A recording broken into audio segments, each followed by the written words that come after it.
নাসিরউদ্দিন পাটোয়ারি হচ্ছে বাংলাদেশের রাজনীতিতে ডাক্তার মুরাদের লেটেস্ট ভার্সন।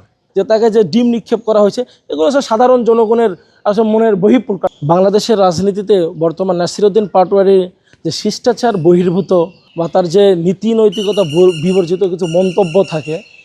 দেখেন, নাসিরউদ্দিন পাটোয়ারি জুলাই আন্দোলনের আগে কোথায় ছিল না ছিল এগুলো আমি বিস্তারিত বলতে চাচ্ছি না।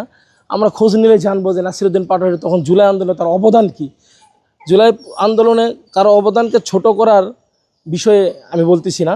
আপনি দেখবেন ছাত্রদল কিন্তু নাসিরউদ্দিন পাটোয়ারির উপর কোনো হামলা করে নাই।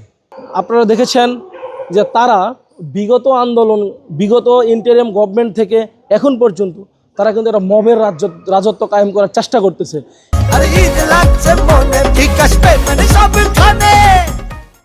এবং তাদেরকে এখন মাথায় রাখতে হবে যে বর্তমান কিন্তু ইন্টারিম গভর্নমেন্ট ক্ষমতায় নেই। বর্তমানে হচ্ছে বাংলাদেশের সাধারণ জনগণের প্রত্যক্ষ ভোটে নির্বাচিত সরকার রয়েছে। সুতরাং যদি তারা এই মবের রাজত্ব করতে চায়, এটা বাংলাদেশের সাধারণ জনগণ এই মবের রাজত্ব করতে দিবে না।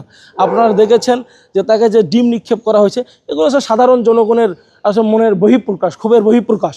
যে তার মানুষ সে যে রাজনৈতিক অঙ্গনে যে নেগেটিভ মন্তব্যগুলো করে, এগুলো সাধারণ মানুষের মনের ক্ষোভের একটা বহিঃপ্রকাশ বলা চলে আর কি। একটা কথা আছে যে ইট মারলে পাটকেল খেতে হয়, তাই না?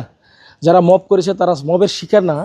আপনি একটা দেখবেন যে যারা অন্তর্বর্তীকালীন সরকারের উপদেষ্টা ছিল, এই যে আপনি দেখেছেন যে সচিবের স্বাক্ষর ছাড়া ৬,০০০ কোটি টাকা তারা তুলে নিয়েছে। আপনারা একটা জেলার উন্নয়নের নামে যদি সচিবের স্বাক্ষর ছাড়া ৬,০০০ কোটি টাকা তুলে নিয়ে যায়, তাহলে তাদের আসলে আমি মনে করি তাদের ব্যাংক অ্যাকাউন্টগুলো দ্রুততার সাথে চেক করা উচিত। এবং তারা যে অসঙ্গতি করেছে, যদি তারা প্রকৃতপক্ষে অসঙ্গতি করে থাকে, তাহলে তাদের বিচারের আওতায় আনাটা জরুরি আমি মনে করি।